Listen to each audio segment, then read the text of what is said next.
Bom dia, irmãos. Hoje, dia 8 de maio, vamos ler Atos 18, Juízes 9 e Jó 38. Então, vou começar por ler o de Atos, capítulo 18. Paulo em Corinto. Depois disto, deixando Paulo Atenas, partiu para Corinto. Lá encontrou certo judeu chamado Áquila, natural do Ponto, recentemente chegado da Itália, com Priscila, sua mulher, em vista de ter Cláudio decretado que todos os judeus se retirassem de Roma. Paulo aproximou-se deles e, posto que eram do mesmo ofício, passou a morar com eles e ali trabalhava, pois a profissão deles era fazer tendas. E todos os sábados discorria na sinagoga, persuadindo tanto judeus como gregos.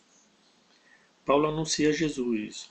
Quando Silas e Timóteo desceram da Macedônia, Paulo se entregou totalmente à palavra, testemunhando aos judeus que o Cristo é Jesus.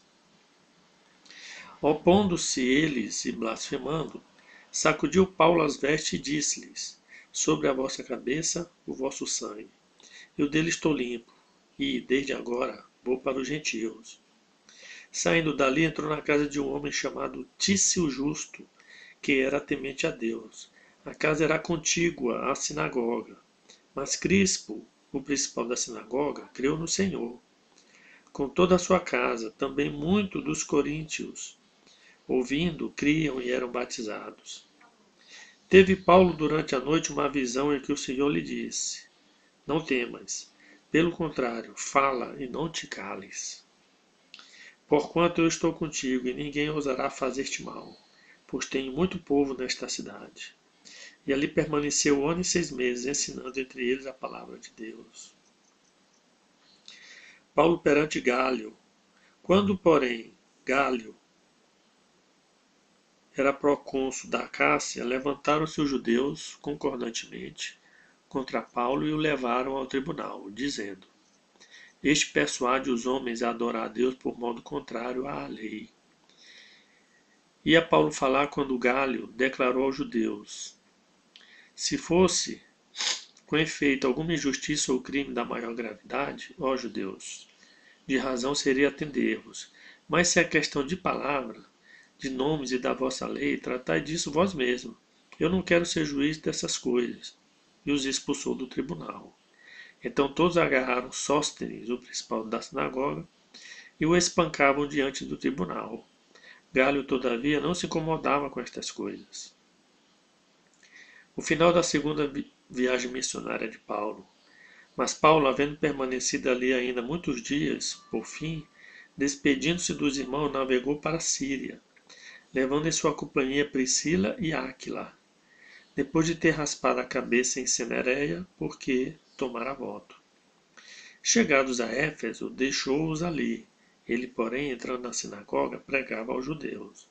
Rogando-lhes eles que permanecesse ali mais algum tempo, não acendeu.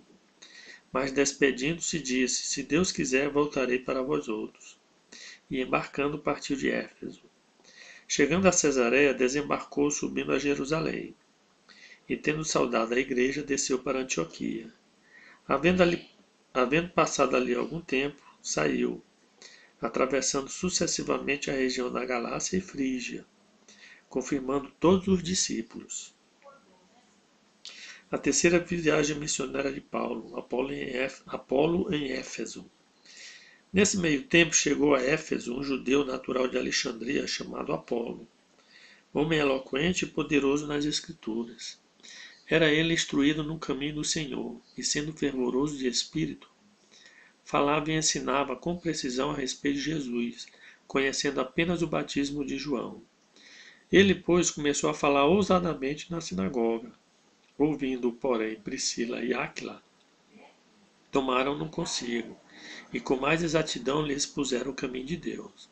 Querendo ele percorrer a Caia, animaram-se os irmãos, e escreveram aos discípulos para o receberem. Tendo chegado, auxiliou muito aqueles que, mediante a graça, haviam crido, porque com grande poder convencia publicamente os judeus, provando por meio das Escrituras que o Cristo é Jesus. Juízes, capítulo 9.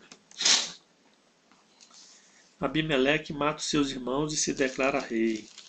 Abimeleque, filho de Jerubbaal, foi-se a Siquém, aos irmãos de sua mãe, e falou-lhes, e a toda a geração da casa do pai de sua mãe, dizendo: Falai, peço-vos, aos ouvidos de todos os cidadãos de Siquém, que vos parece melhor, que 70 homens, todos os filhos de Jerubbaal, dominem sobre vós, ou que apenas um domine sobre vós? Lembrai-vos também de que eu sou osso vosso e carne vossa. Então os irmãos de sua mãe falaram a todos os cidadãos de Siquém todas aquelas palavras, e o coração deles se inclinou a seguir Abimeleque, porque disseram: É nosso irmão. E deram-lhe 70 peças de prata, da casa de Baal-Berite, com as quais alugou Abimeleque uns homens levianos e atrevidos que o seguiram. Foi à casa de seu pai, a Ofra, e matou seus irmãos, os filhos de Jerubbaal, 70 homens sobre uma pedra, porém Jotão, filho menor de Jerubbaal, ficou, porque se escondera. Então se ajuntaram todos os cidadãos de Siquém e toda Bet-Milo, e foram a proclamar Abimeleque rei, junto ao carvalho memorial que está perto de Siquém. O apólogo de Jotão. Avisado disto, Jotão foi e se pôs no cimo do monte Gerizim, e em alta voz clamou e disse-lhe: Ouvi-me, cidadão de Siquém, e Deus vos ouvirá, vós outros. Foram certa vez as árvores ungir para si um rei, e disseram à oliveira: Reina sobre nós. Porém a oliveira lhe respondeu: Deixaria eu meu óleo, meu Deus, e os homens em mim prezam, e iria pairar sobre as árvores? Então disseram as árvores à figueira: Vem tu e reina sobre nós. Porém a figueira lhe respondeu: Deixaria eu a minha doçura, o meu bom fruto, e iria parar sobre as árvores? Então disseram as árvores à videira: Vem tu e reina sobre nós. Porém a videira lhe respondeu: Deixaria eu meu vinho, que agrada a Deus e aos homens, e iria pairar sobre as árvores? Então todas as árvores disseram ao espinheiro: Vem tu e reina sobre nós. Respondeu o espinheiro às árvores: Se deveras me unges rei sobre vós, vinde e refugiai-me debaixo da minha sombra. Mas se não, saia do espinheiro fogo que consuma os cedros do Líbano. Agora, pois, se deveras e sinceramente procedeste proclamando o rei Abimeleque, e se bem vos postaste para com Jerubbaal e para com a sua casa, e se com ele agiste segundo o merecimento dos seus feitos, porque meu pai pelejou por vós e arriscando a vida vos livrou da mão dos medianitas, porém vós hoje se levantastes contra a casa do meu pai e matastes seus filhos, 70 homens, sobre uma pedra, e Abimeleque, filho da tua serva, fizeste reinar sobre as cidades, sobre o cidadão de Siquém, porque é vosso irmão. Se deveras e sinceramente procedestes hoje com Jerubbaal e com a sua casa, alegrai-vos com Abimeleque, e também ele se alegre convosco. Mas, se não, saia fogo de Abimeleque e consuma os cidadãos de Siquém e Bet-Milo, e saia fogo dos cidadãos de Siquém e de Bet-Milo, que consuma Abimeleque. Fugiu logo Jotão e pôs para Beer, e ali habitou por temer a seu irmão Abimeleque. A conspiração de Gaal. Havendo, pois, Abimeleque dominado 3 anos sobre Israel, suscitou Deus um espírito de aversão entre Abimeleque e os cidadãos de Siquém, e estes se houveram aleivosamente contra Abimeleque, para que a vingança da violência praticada contra os 70 filhos de Jerubbaal viesse, e o seu sangue caísse sobre Abimeleque, seu irmão, que os matara, e sobre os cidadãos de Siquém, que contribuíram para que ele matasse seus próprios irmãos. Os cidadãos de Siquém puseram contra ele homens de emboscada sobre o cimo dos montes, e todo aquele que passava pelo caminho junto a eles, eles os assaltavam, e isto se contou a Abimeleque. Veio também Gaal, filho de Ebed, com seus irmãos, e se estabeleceram em Siquém, e os cidadãos de Siquém confiaram nele, e saíram ao campo, E vindimaram as suas vinhas, e pisaram as uvas, e fizeram festas. E foram à casa de seu Deus, e comeram, e beberam, e amaldiçoaram Abimeleque. Disse Gaal, filho de Ebed: Quem é Abimeleque, e quem somos nós de Siquém, para que o sirvamos? Não é porventura filho de Jerubbaal, e não é Zebul o seu oficial? Servi antes aos homens de Amor, pai de Siquém. Mas nós, por que serviremos a ele? Quem dera estivesse este povo sob a minha mão, e eu expulsaria Abimeleque e lhe diria: Multiplica o teu exército e sai. Ouvindo Zebul, governador da cidade, as palavras de Gaal, filho de Ebed, se acendeu em ira, e enviou astutamente mensageiros a Abimeleque, dizendo: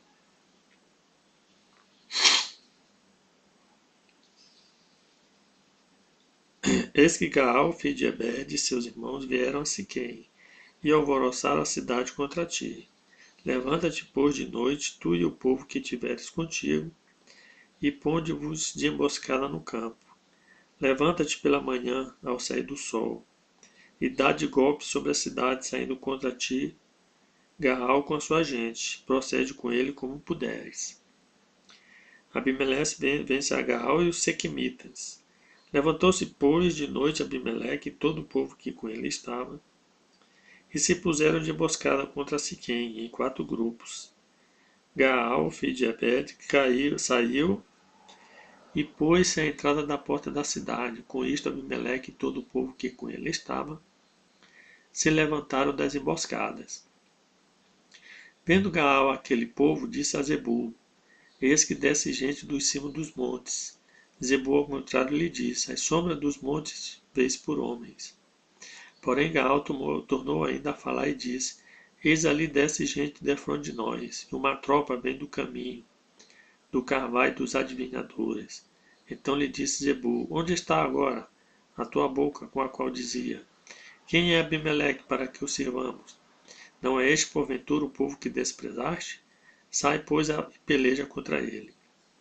Saiu Gaal adiante do cidadão de Siquém e pelejou contra Abimeleque. Abimeleque perseguiu, Gaal fugiu de diante dele, e muitos feridos caíram até a entrada da porta da cidade. Abimeleque ficou em Arumá, e Zebul expulsou a Gaal e seus irmãos, para que não habitassem em Siquém. No dia seguinte saiu o povo ao campo, disto fora avisado Abimeleque, que tomou seus homens e os repartiu em 3 grupos, e o pôs de emboscada no campo. Olhando, viu que o povo saiu da cidade. Então se levantou contra ele e os feriu. Abimeleque e o grupo que com ele estava romperam de improviso e tomaram posição à porta da cidade, enquanto os 2 outros grupos deram golpes sobre todos quantos estavam no campo e os destroçaram. Todo aquele dia pelejou Abimeleque contra a cidade e a tomou. Matou o povo que nela havia, assolou-a e a semeou de sal. Tendo ouvido isto, todos os cidadãos da torre de Siquém entraram na fortaleza subterrânea, no tempo de El-Berite. Contou-se Abimeleque que todos os cidadãos da torre de Siquém se haviam congregado. Então subiu ele ao monte Salmo, ele e todo o seu povo. Abimeleque tomou de um machado e cortou uma ramada de árvore, e a levantou, e pô-la no ombro, e disse ao povo que com ele estava: O que me vieste fazer, fazei também vós, depressa. Assim cada um de todo o povo cortou a sua ramada, e seguiram Abimeleque, e as puseram em cima da fortaleza subterrânea. E queimaram sobre todos os da torre de Siquém, de maneira que morreram todos, uns 1000 homens e mulheres. A morte de Abimeleque. Então se foi Abimeleque a Tebes, e a sitiou, e a tomou. Havia, porém, no meio da cidade uma torre forte, e todos os homens e mulheres, todos os moradores da cidade, se acolheram a ela e fecharam após si a porta da torre, e subiram ao seu eirado. Abimeleque veio até a torre, pelejou contra ela e se chegou até a sua porta para a incendiar. Porém, certa mulher lançou uma pedra superior de moinho sobre a cabeça de Abimeleque e lhe quebrou o crânio. Então chamou logo ao moço, seu escudeiro, e lhe disse: Desembainha a tua espada e mata-me, para que não se diga de mim: Mulher o matou. O moço o atravessou e ele morreu. Vendo, pois, os homens de Israel que Abimeleque já estava morto, foram-se cada um para a sua casa. Assim Deus fez tornar sobre Abimeleque o mal que fizera a seu pai, por ter aquele matado seus 70 irmãos. De igual modo, todo o mal dos homens de Siquém Deus fez cair sobre a cabeça deles. Assim veio sobre eles a maldição de Jotão, filho de Jerubbaal. Jó, capítulo 38. O Senhor convence a Jó da ignorância. Depois disso, o Senhor, no meio de um redemoinho, respondeu a Jó: Quem é este que escurece os meus desígnios com palavras sem conhecimento? Cinge, pois, os lombos como homem, pois eu te perguntarei e tu me farás saber. Onde estavas tu quando eu lançava os fundamentos da terra? Dize-mo, se tens entendimento. Quem lhe pôs as medidas, se é que o sabes? Ou quem estendeu sobre elas o cordel? Sobre que estão fundadas as suas bases? Ou quem lhe assentou a pedra angular? Quando as estrelas da alva juntas alegremente cantavam e rejubilavam todos os filhos de Deus, ou quem encerrou o mar com portas quando irrompeu da madre? Quando eu lhe pus as nuvens por vestidura e a escuridão por fraldas, quando eu lhe tracei limites e lhe pus ferrolhos e portas e disse, até aqui irás e não mais adiante, e aqui se quebrará o orgulho das tuas ondas. Acaso desde que começaram os teus dias, deste ordem à madrugada ou fizeste a alva saber o seu lugar? Para que se apegasse às olas da terra e destas foram os perversos sacudidos? A terra se modela como barro debaixo do selo, e tudo se apresenta como vestidos. Dos perversos se desvia sua luz, e o braço levantado para ferir se quebranta. Acaso entraste nos mananciais do mar, ou percorreste o mais profundo do abismo? Porventura te foram reveladas as portas da morte, ou viste estas portas da região tenebrosa? Tens ideia nítida da largura da terra? Dize-mo, se o sabes. Onde está o caminho para a morada da luz? E quanto às trevas, onde é o seu lugar, para que as conduzas aos seus limites e discernas as veredas para a sua casa? Tu o sabes porque nesse tempo eras nascido, e porque é grande o número dos teus dias. Acaso entraste nos depósitos da neve e viste os tesouros da saraiva, que eu retenho até o tempo da angústia, até o dia da peleja e da guerra? Onde está o caminho para onde se difunde a luz e se espalha o vento oriental sobre a terra? Quem abriu regos para o aguaceiro ou caminhos para os relâmpagos dos trovões?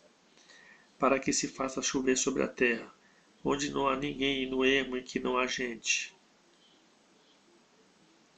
Para desvendar a terra deserta e assolada, e para fazer crescer os renovos da erva? Acaso a chuva tem pai? Ou quem gera as gotas de orvalho? Ou poderá tu atar as cadeias dos 7 estrelas, ou soltar os laços do Órion? Sabe tu as ordenanças dos céus? Pode estabelecer a sua influência sobre a terra? Ou ordenar os relâmpagos que saiam e digam, ei-nos aqui? Quem pôs a sabedoria na camada das nuvens? Quem pode numerar com sabedoria as nuvens? Ou os odres do céu, quem os pode despejar? Para que o pó se transforme em massa sólida, e os torrões se apeguem uns aos outros. Caçarás porventura a presa para a leoa? Ou se saciarás a fome dos leãozinhos? Quando se agacham nos covis e estão à espreita nas covas? Quem prepara aos corvos o seu alimento, quando seus pintainhos gritam a Deus e andam vagueando por não terem do que comer?